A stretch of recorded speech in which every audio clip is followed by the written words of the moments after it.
सुप्रभात मंडळी. आपण वाचत आहोत विनायक दामोदर सावरकर यांचं आत्मचरित्र माझी जन्मठेप. त्याच्यातल्या उत्तरार्धातलं प्रकरण 5वं आपलं चालू आहे. तर पुढे वाचते. संप संपताच अधिकाऱ्यांना पुन्हा एकदा हायसं वाटलं. या नेहमी चालू असलेल्या संपाती अधिकाऱ्यांचा दरारा असा पहिल्यासारखा कारागृहात काही उरला नाही. पर्यवेक्षक किंवा बारी आला म्हणजे चाळीतून हे राजबंदी बसूनच राहा. हातकड्या लावून उभे करवले तरी तो बळाने करून घेतलेला सन्मान अधिकाऱ्यासच अपमानाहून त्रासदायक वाटे. त्याविरहित असल्या आणि विशेषतः या शेवटच्या संपाने कारागृह व्यवस्थेस आर्थिक सट्टा काही थोडा बसत नसे. त्या वाचून देशात माजलेली खळबळ आणि जिच्यामुळे हिंदुस्तान सरकारकडून होणाऱ्या प्रश्नप्रतिप्रश्नास उत्तरे देत बसण्याचा त्रास आणि प्रसंगी भीती या सर्व गोष्टींमुळे संपास अधिकारी मनापासून कंटाळले होते. राजबंदीवानास राजबंदीवानाप्रमाणे लेखले जाऊन त्या वर्गास इंग्लंड इत्यादी देशात वागवले जाते तसे वागविले जावे ही एक मागणी सोडून हिंदुस्तान सरकारकडून त्या संपाचे आधी केलेल्या बहुतेक लहान सहान पण महत्त्वाच्या मागण्या मान्य करण्यात आल्या. लांब पत्र धाडून देणे, शिखास केसांसाठी स्नानास थोडं गोडं पाणी, साबण तेल मिळणं, अन्नाची सुधारणा, कामाची अतिशय सक्ती नसणं इत्यादी सवलती मिळाल्या. संपाचा मुख्य हेतू जो हिंदुस्थानात परिणाम होईल इतका अंदमानच्या पिढेचा प्रतिवादी किंवा प्रतिकार करणे तो साध्य झालाच पाहिजे. आणि यद्यपि संपाच्या मागणीप्रमाणे भानसिंगाच्या मारहाणीसाठी बारीची उघडपणे चौकशी होऊन तो दंडित झाला नाही, तरी एकतर त्याला त्या आक्षेपातून सुटण्याकरता पुष्कळ धडपड करावी लागली. इतकी विचारपूस वरिष्ठांकडून झाली होती. त्या सहसा पुन्हा तसं करण्याचं धजायचं साहस उरलं नव्हतं.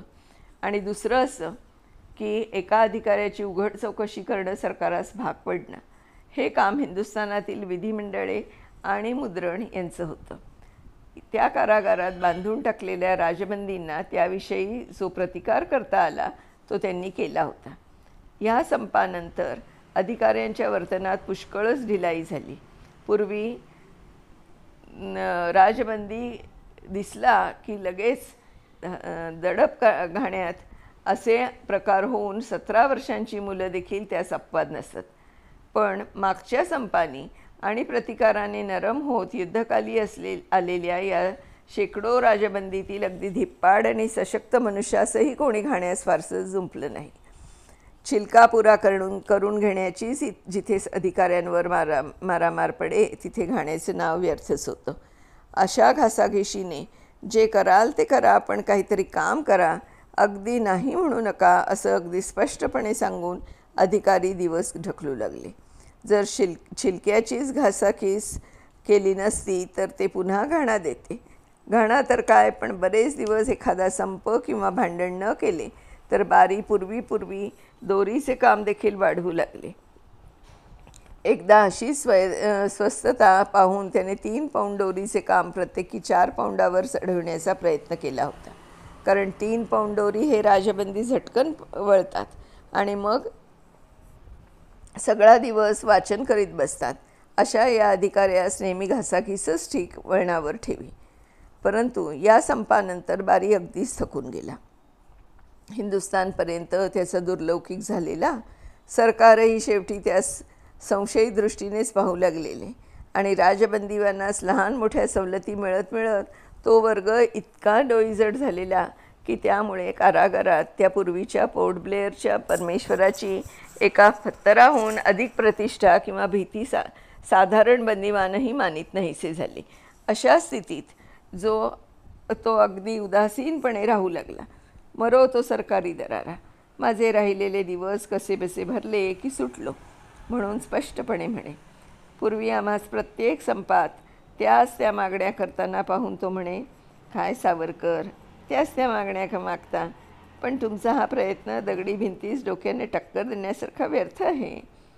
आता त्या मागण्यातील कित्येक मागण्या पचनी पाडीत स्थिती इतकी झाल्यावर आम्ही बारीस म्हणावे, त्या मागण्या मागणारी चिकाटी बघून शेवटी आपले डोके फोडून घेते की दुसऱ्याचे. अजूनपर्यंत तर ती अगदीच व्यर्थ गेली नाही, असे राजबंदीवानांचे अलीकडे वर्षानुवर्षे दर्शन न झालेला तो तेलाचा घाणाच सांगेल. युद्धानंतर आलेल्या राजबंदीस आता पुष्कळ स्वातंत्र्य आणि काही इतर बंदिवानांवर देखरेख करण्यासारखी किंवा मोकळेपणाने हिंडता फिरता यावं अशी कामं देण्यात आली. विशेषतः जे संपास अनुकूल नसत किंवा आपापले काम करून स्वस्थ बसत, त्यांच्या साधेपणाकडे सरकारचं लक्ष वेधून त्यास पुस्तक बांधणं, कारखान्यात छापखान्यात सोयीस्कर कामे आणि अधिकार उत्तेजार्थ म्हणून मिळत. संपाचा आणि घासघिशीचा एक महत्त्वाचा उपयोग हा असे, कारण त्यामुळे प्रत्यक्ष भांडण करणाऱ्यांचा जरी लाभ झाला नाही तरी भांडणात न पडणाऱ्या राजबंदीवानांचा सरळ वर्तणुकीचे तरी काही फळ होई आणि त्या योगे काही राजबंदी तरी सापेक्षतः बऱ्याच स्थितीत राहू शकत. सरकारास ते सुशील वाटावे म्हणून तरी कोणाकोणास चंडशील होणे आवश्यक होते. नाहीतर त्या सुशीलासही 3 पौंड दोरीचे नावे 4 पौंड दोरखंड वळावे लागते. या संधीस युद्धाचे पहिले स्वरूप बदलले होते. आता जर्मनीचा पहिला भर उतरत चालला होता आणि त्या मानाने बंदिवानांच्या आशेच्या पहिल्या उतू जाऊ पाहणाऱ्या उकळीसही उतार पडत चालला होता. मागून जे राजबंदी आले त्यांच्यातही साधारण बंदिवानांप्रमाणे अगदी उद्या चाललो म्हणून पक्का विश्वास बाळगणारे लोक होते. संपाचे आधी शिक्षा होताना 6 महिने वेडी म्हणून पर्यवेक्षक शिक्षा देई, तेव्हा त्यास तिथेच कित्येक भोळ्या राजबंदिवानांनी सांगावं की जाव, 6 महिने तुझं राज्य तरी टिकणार आहे कुठे. अशा माझ्या सहतप्यास मी पुष्कळ विनवी की बाबांनो, अशा भलत्यास अशा धरू नका, नाहीतर क्वचित निराशेची प्रतिक्रिया सहन होणार नाही. आलीच वेळ तर निघून जाऊ, पण तीवर अवलंबून राहू नका. तिची निश्चिती न बाळगता इथेच झुंजत मरण्याची मनाची सिद्धता ठेवा. इंग्रजांचं राज्य 1-2 आठवड्यातच नामशेष होणार, अशा या आशेनं वणव्यासारख्या पेटलेल्या त्या बंदिवान जगतात एक म्हातारा मात्र मला असा खंबीर भेटला होता की तो सांगे, अरे जाव, इंग्रजांचं राज्य कधीही जाणार नाही. हा हत्यारी होता मोठा धाडसी. 3दा अंदमानातून पळून जाण्याचा प्रयत्न त्याने केला. पूर्वी एकदा 10 वर्ष शिक्षा करून हा माघारी गेला. पुन्हा सुट्टास त्याच्या त्या पहिल्या शिक्षेस कारणीभूत झालेल्या त्याच्या शत्रूस ठार मारून जन्मठेप घेऊन अंदमानास आला आणि 3ऱ्या प्रयत्नात सफलता येऊन अंदमानातून निसटला. नावेत बसून एकटा महिनाभर समुद्रात भटकत फिरत होता. शेवटी अगदी मद्रासच्या तटास लागता लागता पकडला गेला. अशा अनेक निराशा झाल्याने त्यास इतर बंदिवानास जसे आशेचे वेड लागले होते तसे यास निराशेचे वेड लागले होते. कोणीही इंग्रजांचे राज्य जाईल असं म्हटलं की तो कातावे आणि संतापून म्हणे, अशा 3 लढाया झालेल्या मी पाहिल्या आहेत आणि इंग्रजांचे राज्य जाणार म्हणून 50दा ऐकलं आहे. पण ते सगळं खोटं, लुच्चेपणा केवळ. इंग्रजांचे राज्य कधीही जाणार नाही. जे कधी जाईल म्हणेल तो वेडाचं हे म्हणायचा असं म्हणून शिवी दे. पण या माणसाचे मनात त्या इंग्रजांचे विषयी किंवा राज्याविषयी लवलेशही प्रीती होती असं कोणी समजेल तर ती चूक होती. तो एकदा इंग्रजांचा सूड घेण्यासाठी एक भयंकर कृत्य करण्यासाठी सिद्ध झालेला होता. या संपाचे गडबडीतच रामरक्षा नावाच्या एका पंजाबी ब्राह्मणाच्या मृत्यूची दुर्घटना घडली होती. हे गृहस्थ चीन, जपान इत्यादी स्थळी प्रवास करीत असता राज्यक्रांतिकारकांच्या पक्षात समाविष्ट होऊन सयाम आणि रंगून येथील बंड करणाऱ्याच्या आणि सैनिकास बिघडवण्याच्या कटात दंडित झाले होते. तिकडेही त्यास अनेक पीडा सहन करावी लागली होती. अंदमानातील कारागारात पाय ठेवताच त्यांनी पाहिलं की ब्राह्मणांच्या गळ्यातील यज्ञोपवीत काढून घेण्यात येत आहे. ते स्वतः परदेशी मुरलेले आणि बाह्य संस्कार धर्म समजण्याच्या आकुंचितपणाहून फार प्रगल्भ विचारांचे होते. परंतु कोणासही त्यांचे इच्छेविरुद्ध त्यांचे धर्मचिन्ह काढून घेण्यास भाग पाडावे हे त्यास न रचून त्यांनी आपले यज्ञोपवीत देण्याचे साफ नाकारले. अधिकाऱ्यांनी असल्या गोष्टीतही मूर्खपणाचा हेका चालवून ते तोडून टाकलं. त्या धार्मिक अपमानाचा प्रतिवाद करण्यासाठी यज्ञोपवीत नाही, तोवर मी अन्न घेणार नाही म्हणून रामरक्षा यांनी शपथ खाल्ली. अन्न तर काय, पण पाणी देखील ते घेईनात. निर्जल आणि निरला असे कडक व्रत करीत तो वीर त्या कोठडीत कित्येक दिवस पडून राहिला. शेवटी काही 15 दिवसांनी त्याच्या नाकाने नळी घालून बळाने अन्न देण्यात येऊ लागले. त्यासही महिना उलटून गेला.